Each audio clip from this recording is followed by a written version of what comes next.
Welcome back to Tech Report. This week, we're on location at the Cape Town Science Centre, somewhere kids can explore their geeky side. Our next story takes us to a little town with a big heart and a very clever take on the past. It's reinventing small town museums, getting rid of the old traditional stiff styles and bringing them into the new age. Music is something that connects people from all walks of life, crosses boundaries and has the power to heal and unite. And no one knows this better than the people of the Cape. Here at the Music Fundy Caab Centre, music goes hand in hand with interactive technology, showing off the past in a very futuristic way.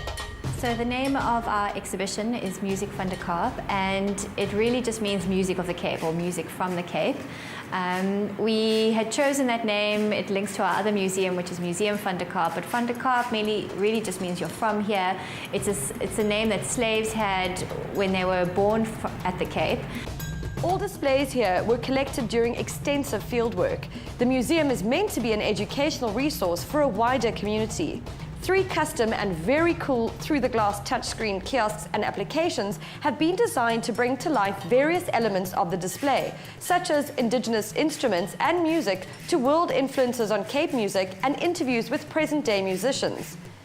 So we had chosen different ways to explore the theme that we had when we wanted to put this exhibition together. We also had some constraints, so it's a very small room that our exhibition sits in.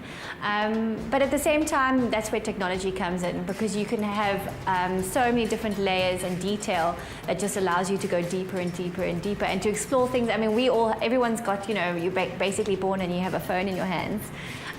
So, people are engaging in the world in a different way, and I think you've got to keep up with that, even with something like history or a museum exhibition. The musical instruments on display are designed to be interactive replicas. Visitors can actually try out the instruments and have them demonstrated by the exhibition guide. So our indigenous instruments were based on a collection which is housed at the University of Cape Town. It's 600 instruments which were collected from around the turn of the 20th century and from groups all over Southern Africa. And we were really wanting to represent indigenous influences in Cape music.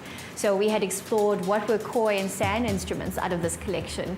But music just isn't about seeing something or reading something. It really is about experiencing it.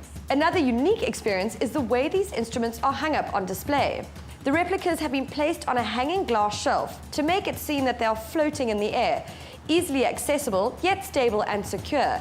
Interesting to know is that nature provides most of the materials from which these instruments are constructed, like rattles made of springbok ears and moth cocoons. Other instruments include bull roarers, which are stop flutes made from animal horns, seaweed horns, which are reed flutes, musical bows, ram keys, which are made from a calabash or tin can, and even blick guitars. I think it has allowed people to just experience information in a different way. So whether it's hand-on through our musical instruments, that you actually get to play them and hear the sounds of them, which is at one level of experience. There's also the deeper level of just engaging with imagery and sound and text through an interactive way. And of course there's human contact, because our guides are here and at hand, and from our music projects. So I don't think you can ever lose the human level. This is a local treasure trove of the history of the Cape's music, its instruments and its performers. Walking through the doors is like walking through history, and that sounds like music to my ears.